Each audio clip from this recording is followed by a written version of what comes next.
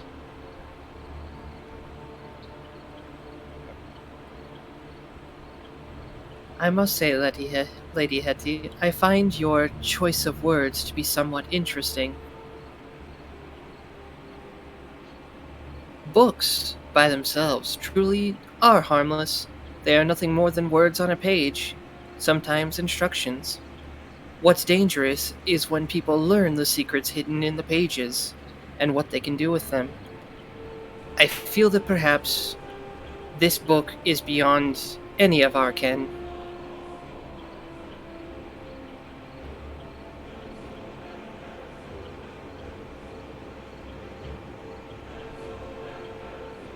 But I also believe that the knowledge contained within is dangerous to anyone and everyone.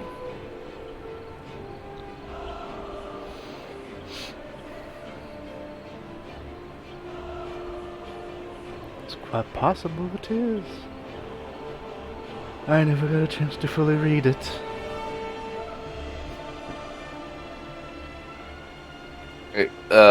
we seem to be talking in circles. So what exactly are we gonna do here?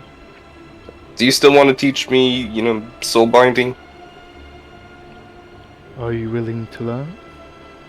Yeah, that hasn't changed.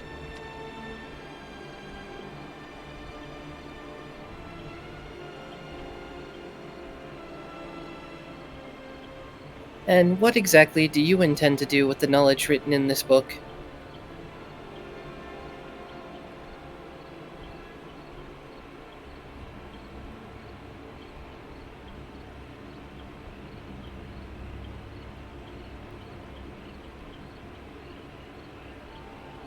To expand my current repertoire.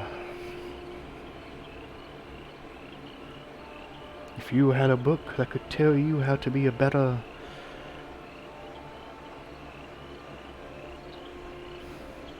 tool for the gods, would you not use it? Such things are a means to an end, but not an end themselves. The knowledge in books of necromancy are somewhat deplorable in the case of most moralities. To use them as such requires a strong conviction, and strong convictions lead to either great good or great ill.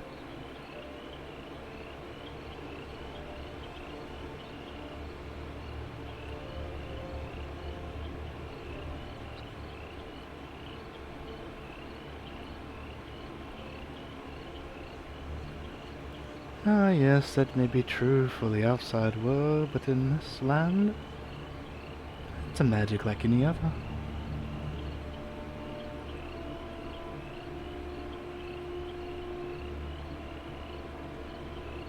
Perhaps, but even among the arcane practitioners, there are certain taboos, and some things that even the knowledge of can be dangerous. For example, an evocation wizard may be able to cast large-scale fireball techniques. However, this is a danger to not only themselves but everyone around them if not used carefully or with restraint. I question if you would have the restraint not to use certain techniques found in this tome.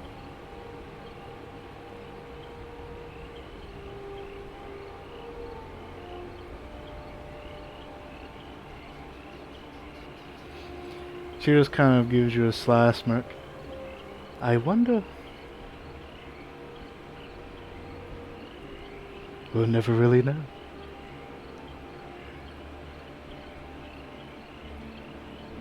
While my compatriot here will no doubt disagree with me, I think it would be in the best interest of everyone involved, everyone in this world, and the planes that surround it, if the book were to be destroyed.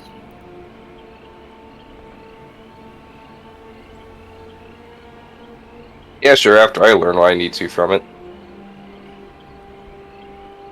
Then destroy it.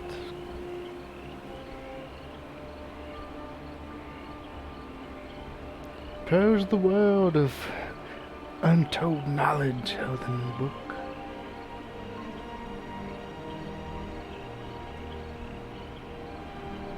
Alright, so Again, I'm gonna step in. If I give you the book to teach me things from, are you going to attack us?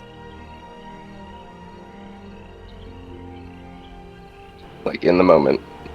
I can't very well attack you while I teach you.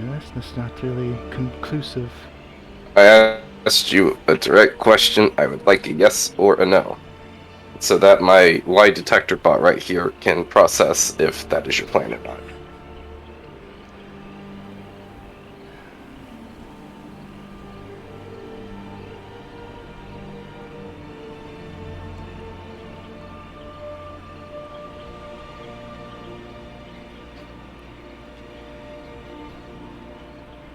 For some reason I just assumed Elbin was doing a handstand.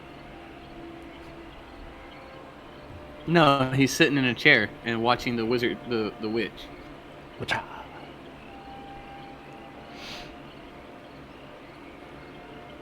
I promise that if I taught you the way to transfer a soul, I would not immediately attack you.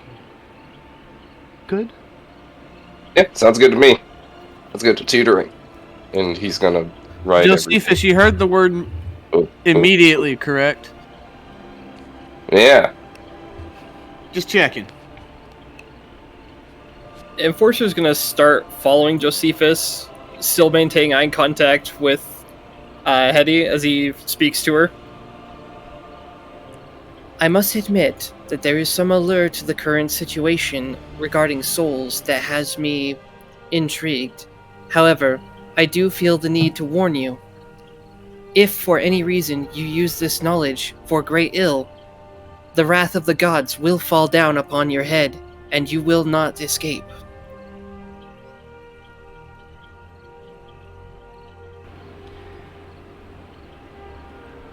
I'll bear that in mind.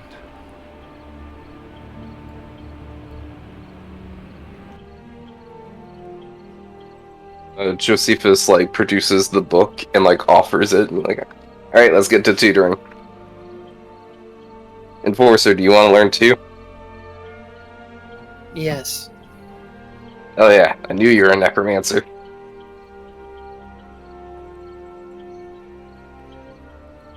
There are many mysteries in the world still to be unraveled.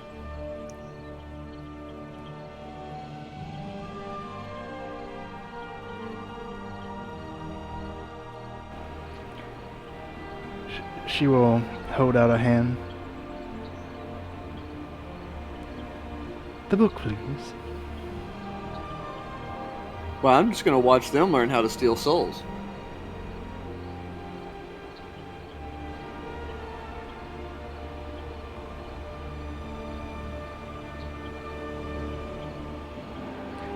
I think I forgot to hit my push to talk. I think you did. Bob did. She will reach out a hand.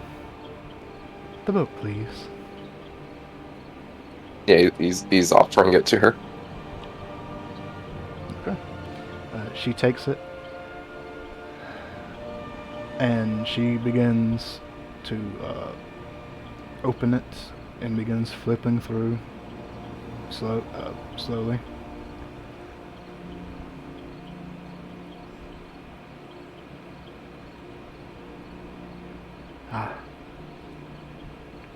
She closes it. This way. Special place. Needs to be conducted. And like any good cook, I have pre-prepared.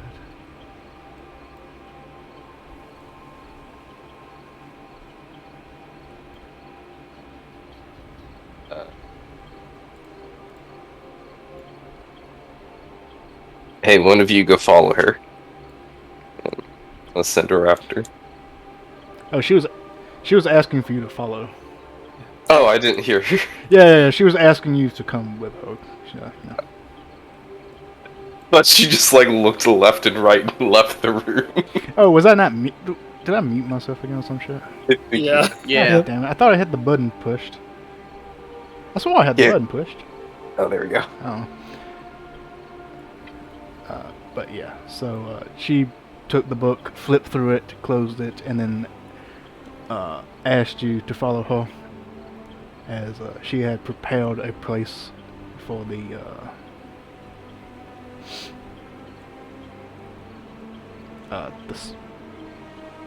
casting, or whatever you want to call it, to be done. Slight concern. Over here.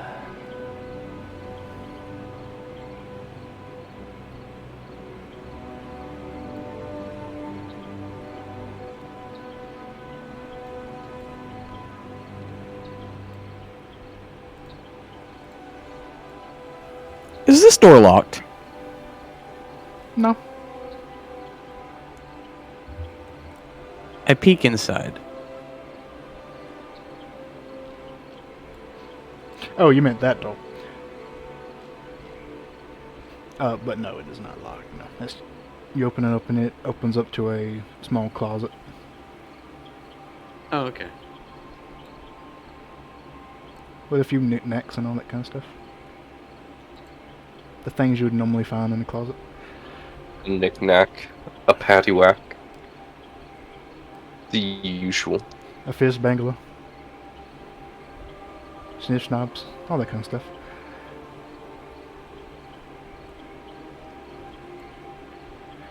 Alright. May take a little while, but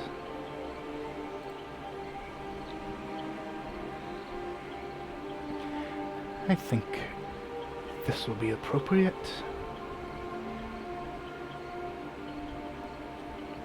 Let's see here.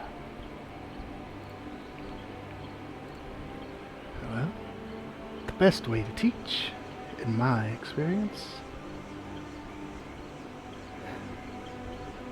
is to do. I'm not comfortable where this is going. She walks over to one of the cages that is hanging up.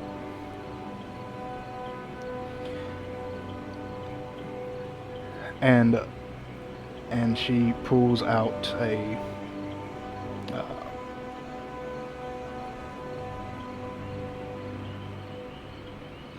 fairly large bag, white bag that's kind of wrapped up, and she lays it down in that ruined circle that is actually carved into the flooring itself.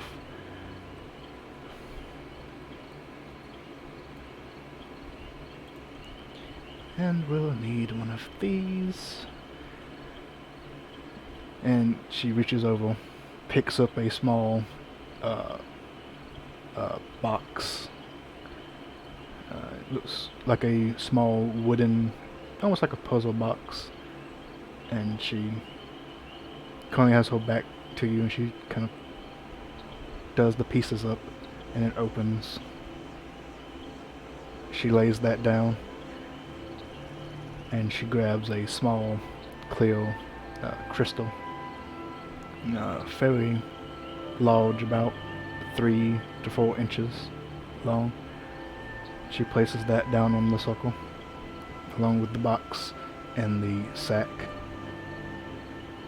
Does this gem look relatively familiar to me?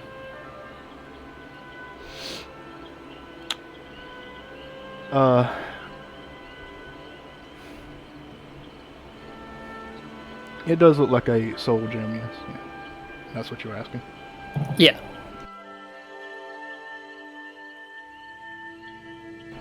Yes, it does.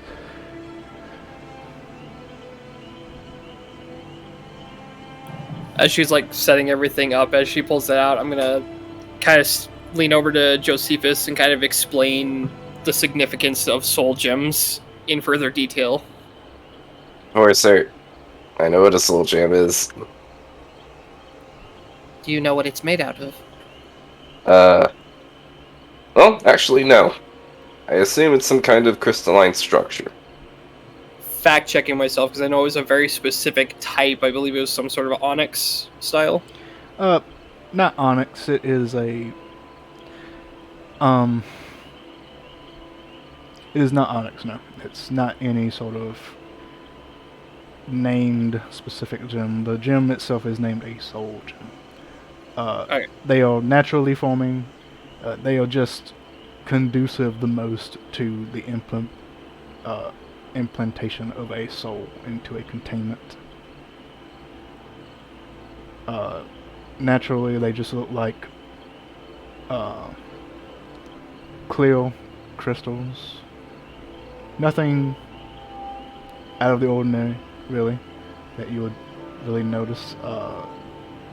They look fairly plain, honestly, but they change colors based on the soul put within, and the larger the crystal, the larger the soul that can be placed within it. Exposition dump. There you go, Josephus. Learned something today.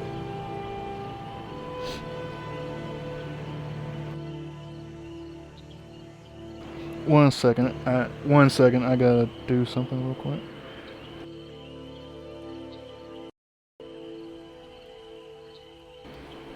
Chat, I'm gonna be on the BRB screen right quick.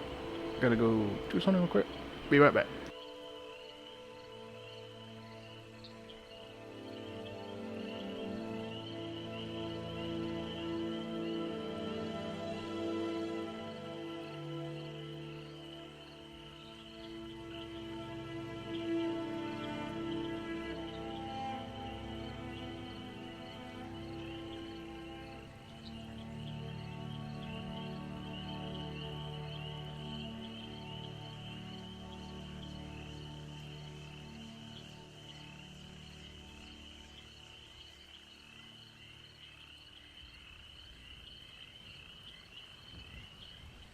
Why am I doing this to myself? I immediately started playing sinister music for my own playlist.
Alright, chat. I'm back. Hello. Okay, I'm back. Sorry about that. I'm back. No problem, we're just staring into the sinister abyss here. Okay, so she begins to set everything up. She opens the book and begins drawing runes and sigils along this circle.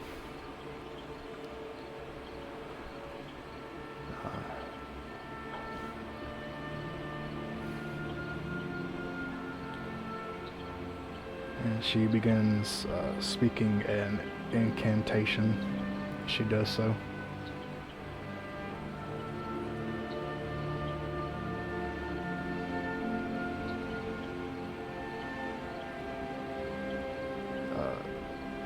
This goes on for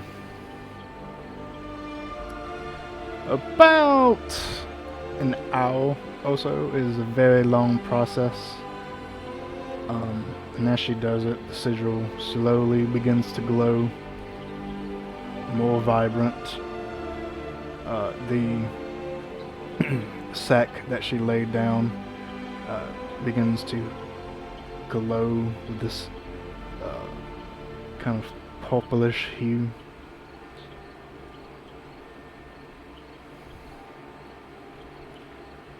And as she continues this, you see a spectral hand kind of pushed by Elbin, Exile, and Zahn, holding a bowl, kind of floats over to her.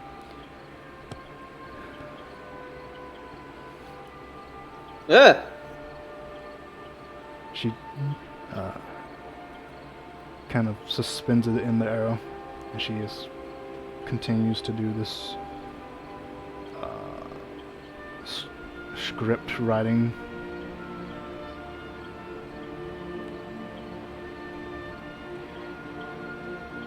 Are y'all doing anything during this time? Watching closely. I'm taking notes.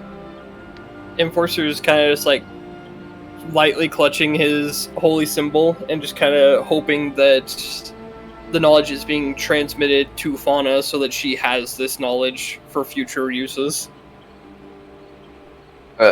What's in the bag?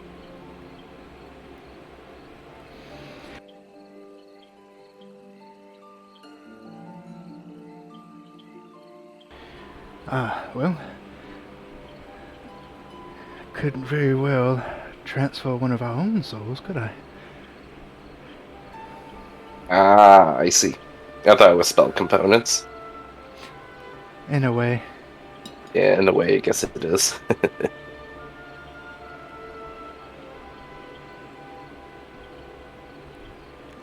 Alright, and coming close to this hour long period, she finishes, closes the book, lays it down beside her, steps onto the circle, and this is how it's done. She pulls out a small dagger, stabs the sack that is next to her on the floor, and she drinks the bowl.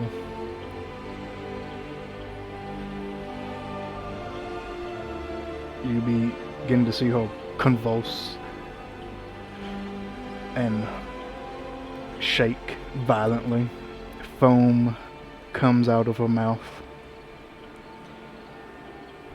I slightly start to get ready to raise my rifle. Yeah, Enforcer's reaching for his mace. Her eyes Thank roll you. in the back of her head. and you see the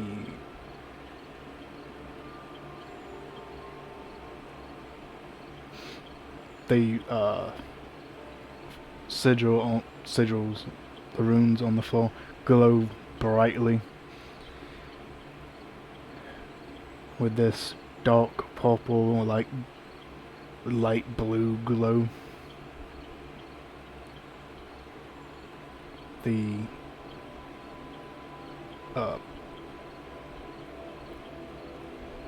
puncture in the bag, you begin to see start oozing blood.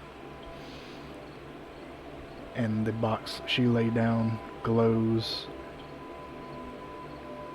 and then shuts.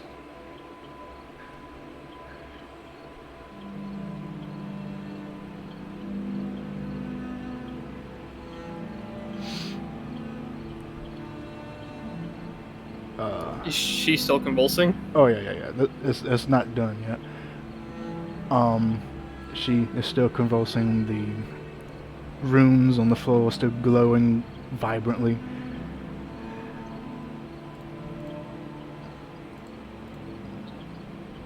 Her skin begins to turn dark, pale. Her hair goes from this dark black to pale white.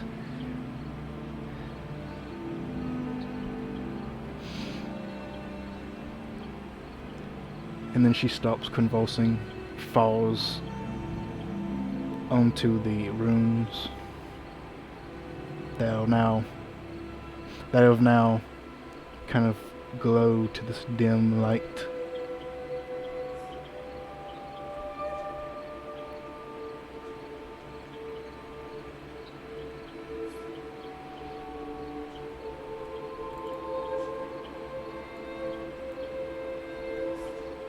But they are still glowing. Vaguely for now.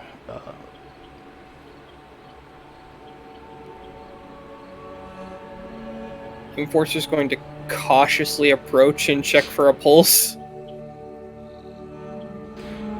You approach, you check for a pulse. There isn't one. And then you feel her open her eyes and come back.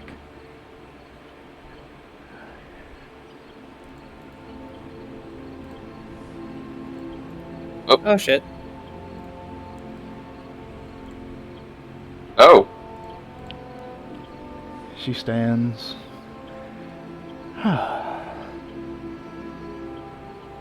She looks to Josephus. That is how it is done. Fantastic. So I'm gonna need one of these little ritual circles too, I assume. I think so, yes. Alright. He's gonna start taking notes on like how it's drawn. The box that was placed down floats up, and she takes it. She grabs the book. I'm just... there. Much better.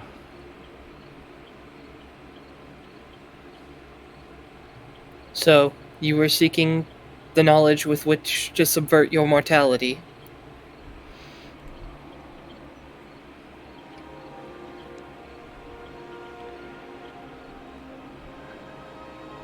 I simply showed him how to transfer a soul.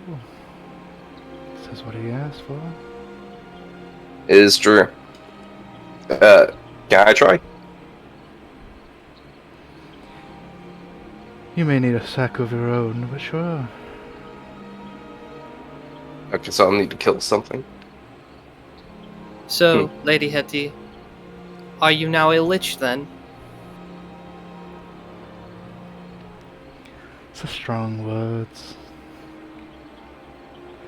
I am Hetty. That is who I am. I think it's pronounced lick. And I assume that that box is now your phylactery?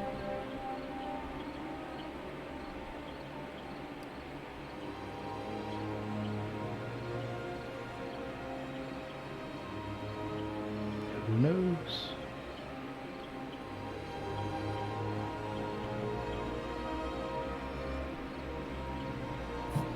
In any other continent, this would be a problem. However, as you have stated, this continent is not like those others.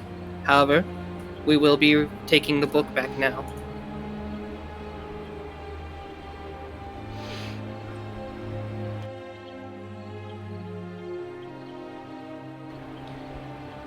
Yes, yes, you want to destroy the book. Is that what it is? He does like the wishy-washy hand motion. I would like to keep it out of the hands of people that aren't me.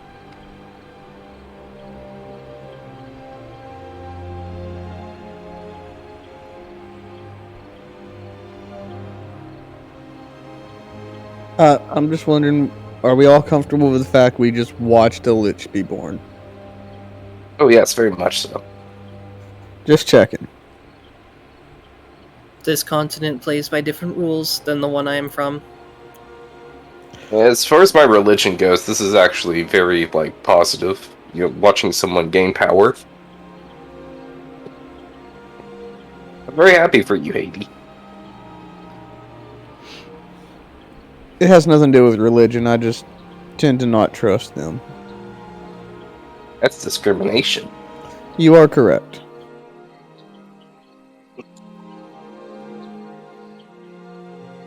Ultimately, my judgment remains on one thing. The book, please. An enforcer will hold his hand out toward Hetty.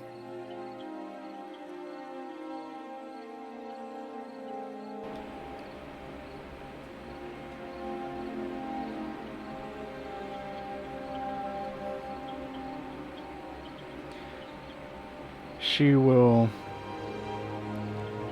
reluctantly hand the book out to you. Enforcer will take it and quickly pocket it into his backpack. I don't necessarily agree with what you have done here. However, there is no lawful reason for me to take you into custody for it. What I do recommend is that you spend your rather considerable life from now on ensuring that you do not step on any toes. Joe's gonna hold out his hand towards Enforcer. Later, Josephus, please.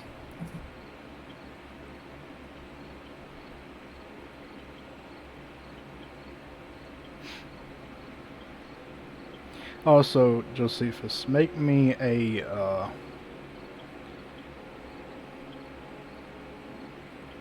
make me 2 checks. Make me a intelligence check and make me a dexterity check Verity. to see if you can actually have written down all of those sigils that was written as they begin to fade away. I thought they were, permanently inscrawled on the floor. The ritual circle is, but the runes that she wrote later Oh, okay. were being fizzled out as she was performing the ritual. Intelligence. That's good. Okay, so you That's do actually kind Shit. of grasp the... Okay. You did kind of grasp the process of what they were doing. But unfortunately, you were being a little slow on the write down. So unfortunately you didn't manage to get everything she did. But you were able to understand the process. Kind of makes sense when you have 8 raptors wrapped around you. Just giant scaly cats just pawing at his hand every time he tries to draw a sigil. Which are gone, by the way, because it took them out to do it. Yeah, warding bond's gone as well. Let me... Oh, shit. How do I... How do I believe you can shift to unselect yourself. Or select one or the other. I forget which one it is. Goodbye, raptors. So long. Farewell. I'll be honest, I feel kind of nude about my raptors.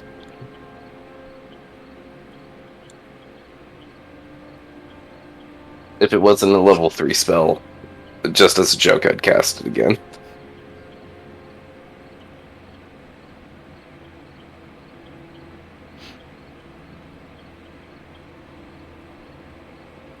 And what now? Alright. Well, thank you, Haiti, for the lesson. I believe I've learned. Enjoy your immortality. Now that you have what you seek, do you perhaps have any indication of where Onax's lair is?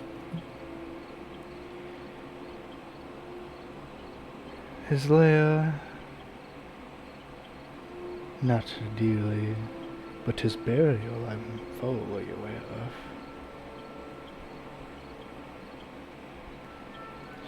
She kind of places a cold hand on Josephus' head. You will make a fine one. Shame you took the nature route.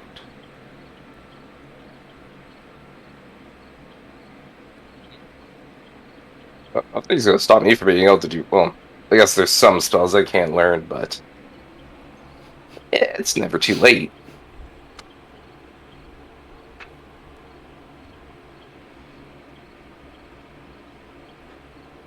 I'm aware of where he was buried at. His tomb.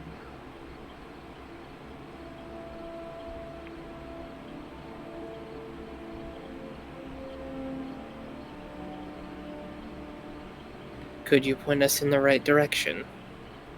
I could. Head west. Far west.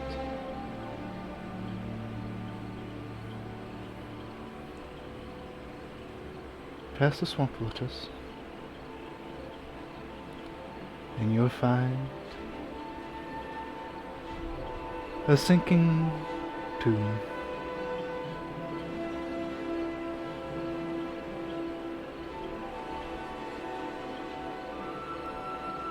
He lies at the center.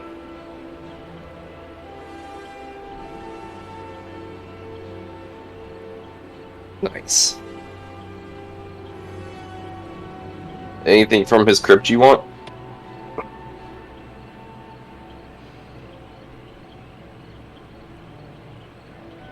So many things. I'll make sure to clean it up when you're either dead or you beat him.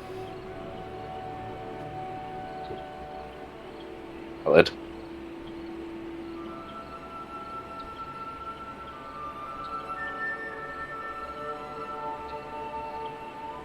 Okay, well, sounds like we have a target. Potentially see you later?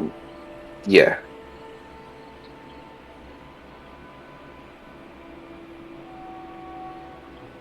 One last thing for me, Lady Hetty.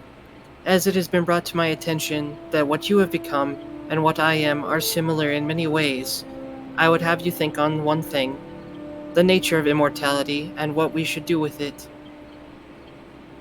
It is not something to be taken lightly, nor is it something to be used for selfish endeavors, as eventually, through that actions, all that will be left is you, and there will be no one to see what you have done.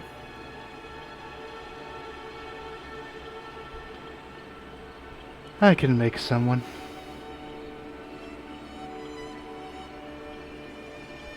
But they will not be honest with you. Did you teach her a good lesson? Some people learn only by experience.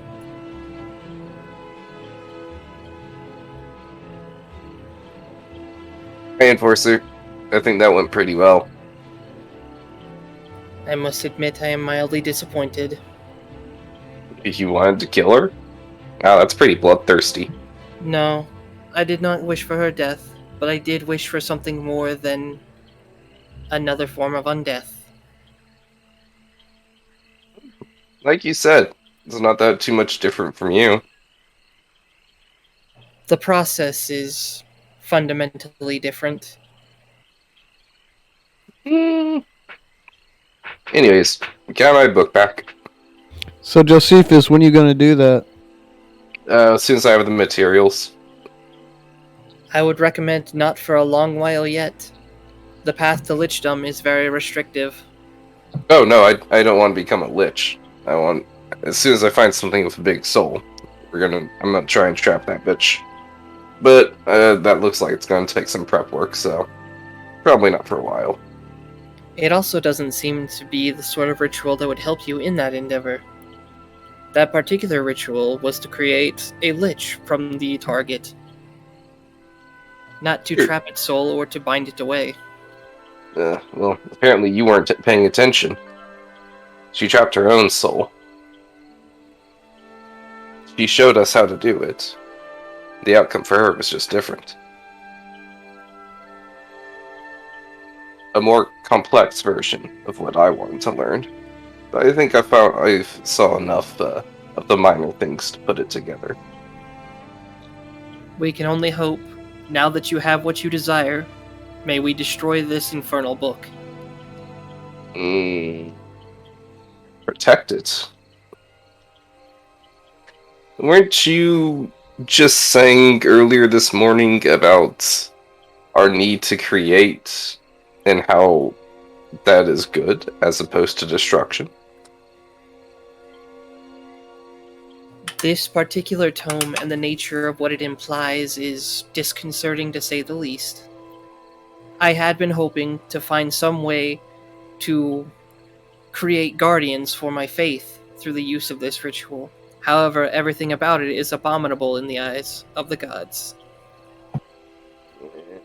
It's a matter of perspective. Man, my book back, please. Enforcer's gonna pull it out of his backpack and kind of reluctantly hand it to Josephus, but before he fully lets go of it, he's gonna look Josephus dead in the eyes and just go, Be careful what path you follow with this. It may be your undoing, and it may cause you great weakness.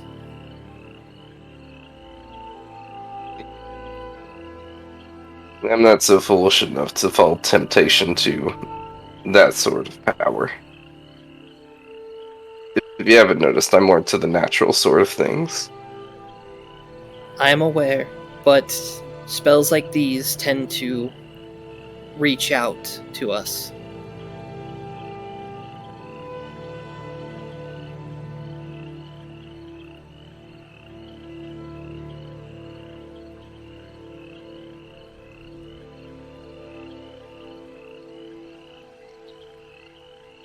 The boat.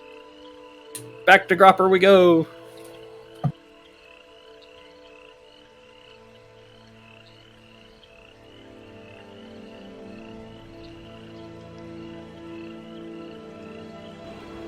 Alright, you leave the witch's hut, and the witch, now lich, heading behind. Traveling back through the swamps to where you last saw Grappa and the boat. So we're all in agreement that if any sort of shenanigans come up from her, we're all coming back to destroy her, correct? Oh yes. She is now powerful and within purview of me killing her. Very well. So we're gonna come back to this. If she doesn't keep to herself. So Josephus, we're gonna come back and take care of this problem, right? If it becomes a problem.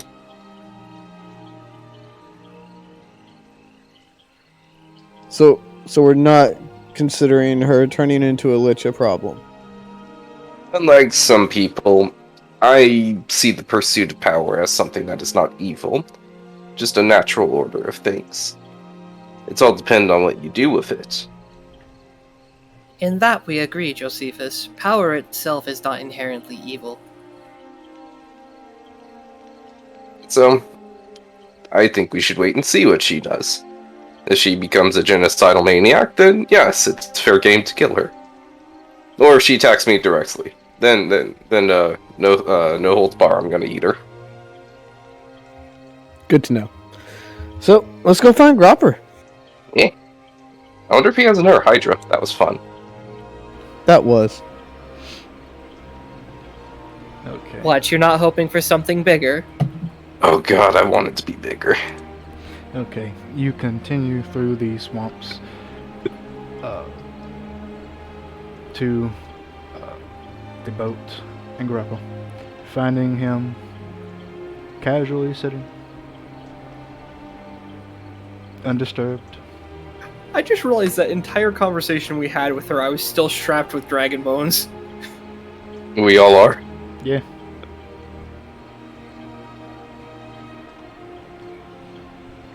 We haven't Such made it to an actual like town yet. Just the primitive gator floating village.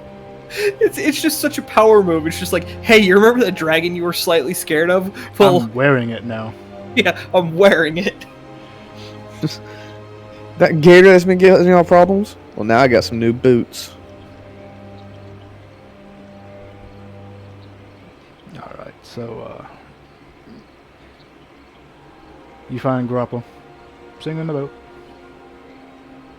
undisturbed by life, seemingly. Hello, Gropper. It's good to see this time that you are not being assailed by a slimy, undead hydra. Just another day.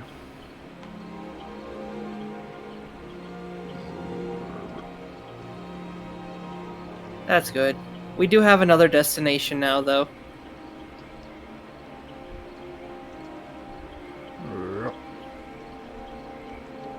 We wish to go to the western side of the swamp, past the waters, to the sinking temple.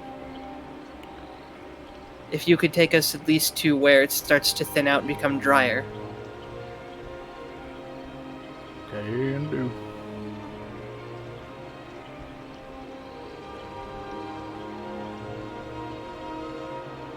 Into the boat. Yeah, I'm gonna sit in the middle of the boat and I'm gonna just get ready for a nap because this seems like it's gonna be a long trip. Yeah, I'll settle down and take a short rest. Okay. You all get into the boat, set off, and begin traveling once more.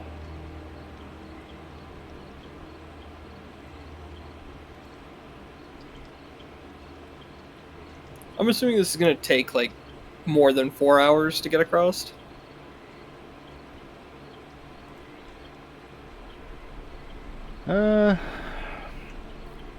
She never said.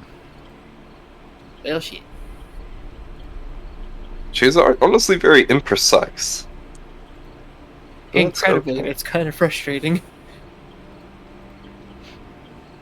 Alright, yeah. Settling in for a short rest so I can get my channel divinities back.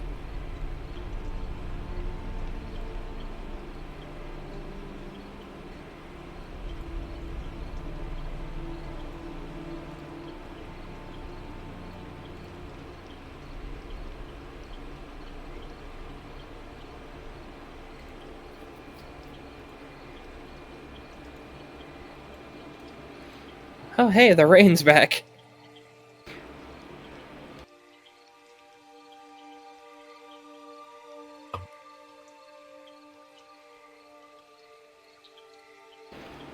Okay, so you all begin to rest up as Grapple rows you to the west. Cannot wait for Fender to watch the VOD and come back as on next time and just be like, the fuck did you all do? Why didn't you kill the Lich? You hit several firebolts. You hit one singular firebolt you shot. Good job. 100% accuracy.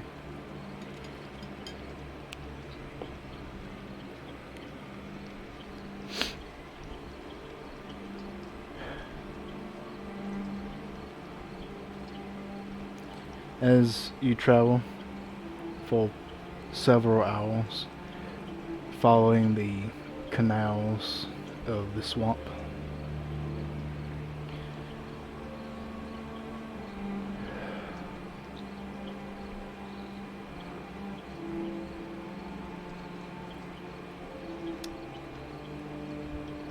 Let's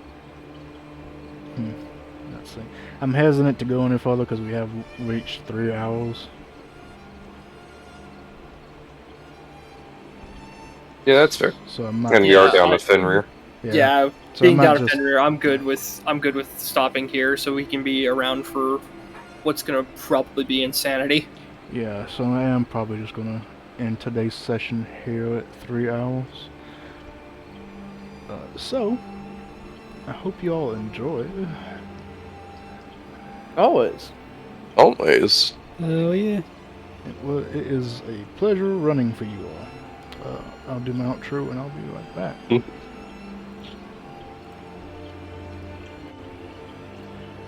And I hope you all enjoyed it. If you're watching on YouTube, remember to like the video, subscribe to the channel, and click that little bell to make sure you get notified when I post again. And if you aren't doing so already, check me on Twitch.